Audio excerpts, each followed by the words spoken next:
ঠাকুরের আসনটা না অনেকটা ময়লা হয়ে গেছিলো বলে আমি বলেছিলাম কি একটু পরিষ্কার করে দিতে, তো আবার সুন্দর করে ধুয়ে ঠুয়ে পরিষ্কার করে দিয়েছে।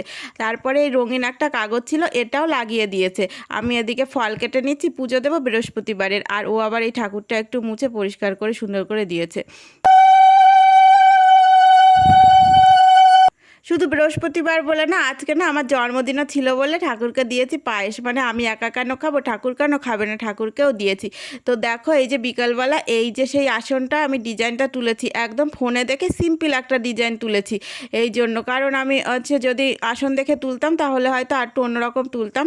আর বিকালবেলা আমাকে নিয়ে এসেছিলো একটা মেলাতে, ওদের বাড়ির পাশে একটা মেলা হয়। আর এই যে দেখো এই পুতুলগুলো আর এই পাখিগুলো, এগুলো না ছোটোবেলায় আমি কত কিনতাম। এই টিয়া পাখিগুলো আমার ছোটোবেলায় ছিল, কি সুন্দর লাগে।